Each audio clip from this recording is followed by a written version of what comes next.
DLC weapons have become a major part of keeping people excited for new Call of Duty games. As the months go on and the game launches, they don't want it to get stale, so they add DLC weapons. The methods of unlocking new guns has changed pretty drastically throughout the last decade, but it never gets any less awkward when a new DLC weapon is added to a Call of Duty game and then immediately becomes a top-tier gun. Welcome to the channel, everybody. Jimmy or Chaos. Today, we're going to be looking at 10 times in COD history that a DLC weapon has been ridiculously good. You can let me know down in the comments which of these you actually used. Some of these you may have never gotten lucky enough to actually use. Let me know if I missed anything important. Drop a like on the video. And let's start off with number 10. The MAC-10 in Black Ops, Cold War, and Warzone. A lot of you probably forgot the MAC-10 was a DLC weapon because it was added so quickly after the launch of the game. It made its way into Black Ops, Cold War, and Warzone as part of the Season 1 update. It was absolutely one of the best guns in both games. It was an SMG, obviously, fired quickly, didn't kick too much, had a really solid ammo capacity, and pretty generous damage with every bullet if you ask me. It gave it an insane time to kill with impressive distances if you could stay on target. It was a top-tier SMG in Black Ops Cold War multiplayer, and there was a time when it was a top 5 weapon in Warzone as well. It had a massive impact on the way both Warzone and Black Ops Cold War played after it was added. I mean, it did. I think it's a good start to this list. Even if it's patched from its original, it was ridiculous at launch. Before we move on, guys, if you have gaming clips, you heard me right, old school gaming clips that you want showcased or featured, the link is at the top of the description. It could end up on any Chaos Gaming platform. It could be on this channel. It could be on the Gaming Vault. It could be on my Twitter, Instagram, Facebook. And, of course, you'll get on-screen credit. So if you have cool clips, funny, fails, epic moments, whatever game you want to do and you want to be showcased, go submit your clips. Yeah, we're rolling it back. Absolutely. At number 9. The AS Val in Modern Warfare 2019. Speaking of guns that absolutely took over the meta.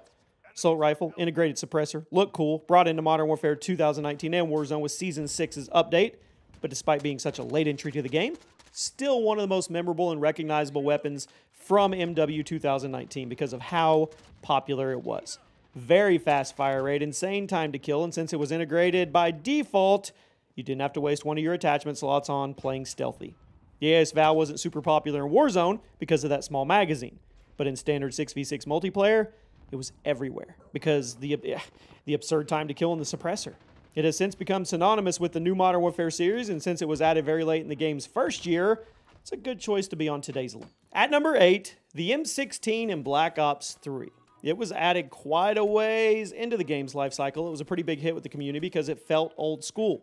It didn't take long for people to also learn that the Black Ops 3 M16 was actually one of the best rifles in the game.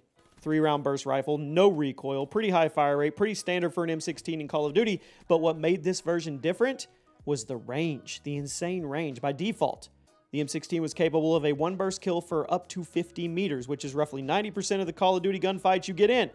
Then if you threw on the long barrel attachment, a one-burst kill, that range doubled, meaning it was literally always a one-burst kill because the maps weren't big enough for the damage to decrease. The Black Ops 3 M16 was a one-burst machine, and if you were lucky enough to pull it from a supply drop, it was probably one of your most used rifles. The consistency, the reliability, it was unmatched. At number 7, the Rajan EMX in Infinite Warfare. Most of the time, burst SMGs aren't much to write home about. The quick mobility of using a light weapon is always nice, but the burst playstyle often doesn't get what the average Call of Duty player is doing. That being said, the EMX is a burst SMG done right. In fact, it's seen by many as the best gun in the game, period, despite being a burst SMG. So I think it's safe to say that Infinity Ward figured out the secret sauce with this one. It had an insane time to kill up close. It remained competitive at longer ranges. Despite being a burst weapon, that time between the bursts was pretty short. It never really felt like the fire mode was putting you at a disadvantage like other burst SMGs, especially since the shots in the burst itself came out super fast. The gun fit perfectly with the gameplay of Infinite Warfare. And even though a lot of COD players like to forget the game existed, I didn't forget about how insane the Rajan EMX was. And here it is. At number 6, the Peacekeeper in Black Ops 2, the original COD DLC weapon. I was there for day one. I remember so many Peacekeepers lying on the ground in lobby or in matches. I mean, if you could get it, you loved it. You got it by buying the Season Pass for Black Ops 2 or picking up the right map pack if you didn't want to buy all the DLC. It was intended to be the middle ground between the rifles and the SMGs. It featured the accuracy and damage profile of a rifle, but with the smaller body and the lighter weight of an SMG, and the end result was a fan favorite weapon. It quickly became one of the most remade guns in COD history. The BO2 Peacekeeper has a very competitive time to kill, basically every range you would ever need for it, and laser-like accuracy with no attachments. Now, this may be more of a personal thing, but I kind of like the iron sight. You know what? I really like the iron sights of the Black Ops 2 Peacekeeper. They were some of the cleanest in the game. It's one of the best COD DLC weapons. It is, because both of the legacy it created and because it was an S-tier weapon in multiplayer. At number 5, the VMP in Black Ops 4. It's one of the most hated guns in Black Ops 4 because of how obviously overpowered it is. It's a remake of the Black Ops 3 fan favorite. It functioned more or less the same as the original, but it had decreased recoil and greatly increased damage values. It gave this SMG one of the best time to kill values in all of Black Ops 4 from any range. Up close, melt machine. Mid-range, still a melt machine. Even at long range, it remained competitive because of the insane damage per shot and the accuracy. The Black Ops 4 community hated it. They did. If you ran the VMP in Black Ops 4 multiplayer, chances are you got a ton of rude messages about it either in-game chat or in the DMs. But it was hated because it was so powerful. And if we're talking about the best DLC weapons in COD history, here it is. At number 4, the Micro MG in Black Ops 4. Let's just stick with Black Ops 4. I might get some heat for putting it one spot higher than the VMP, but yeah, DLC submachine gun back in Black Ops 4. Literally a small version of the Black Ops 1 death machine. You spooled it up like it had a turbo, and you held down the fire button to completely erase anyone who got in your line of sight, and since the ammo capacity was so large, you could spray and pray, shredding through enemies like paper despite the longer time to kill that Black Ops 4 had, and things like armor and crash boosts. The VMP may have been sweaty, it may have been annoying, but I honestly think the Micro MG cleared it. It cleared it when it comes to killing power and feed potential. And for that reason, I'm going to give it the slight bump. Now we get to the top 3. The Tech 9 in Black Ops Cold War. The SMG that completely broke the game when it was first added remains a very high tier weapon today. By default, semi-auto SMG, solid damage, good handling speeds, but if you throw on the full auto attachment, it becomes a freak of nature. The time to kill was unreasonably fast. The handling speeds and ammo capacity made it far and away the best gun in the game. Treyarch took their sweet time to start patching the tech after it was discovered how overpowered it was, but even after the nerfs, it was still good.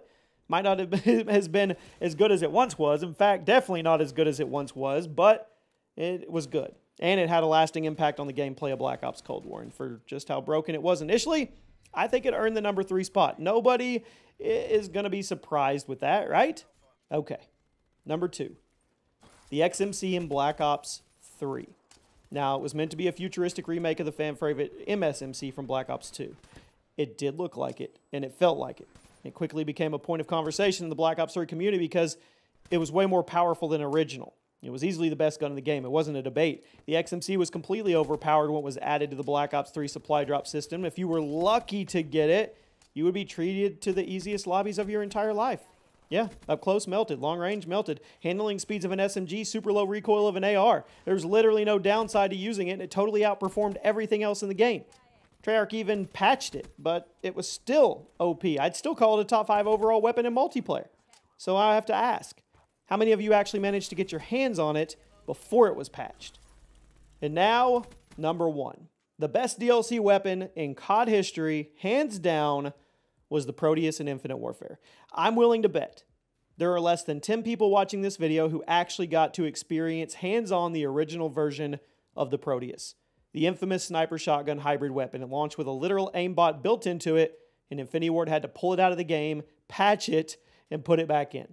I mean, with how fast word travels on the internet, there was a ton of videos taken of this thing before it was pulled out of the game, and I think it's pretty easily the number 1 best DLC weapon in COD history because there was no other weapon in COD history that literally had an aimbot. When you use the Proteus in shotgun mode, there was a huge oversight that gave it 100% accuracy as long as there was an enemy in front of you when you pulled the trigger. Didn't matter where they were. You would hit them. Yes, there was some range drop-off with the shots you were hitting them with, but you were still cross-mapping people without aiming. And if you used the Proteus in hardcore modes, the damage was high enough to insta-kill everybody. So until Infinity Ward pulled the gun out of the game, hardcore lobbies were literally plagued with people just running around the map with the Proteus, spamming the right trigger, and killing the entire team from 50 yards away.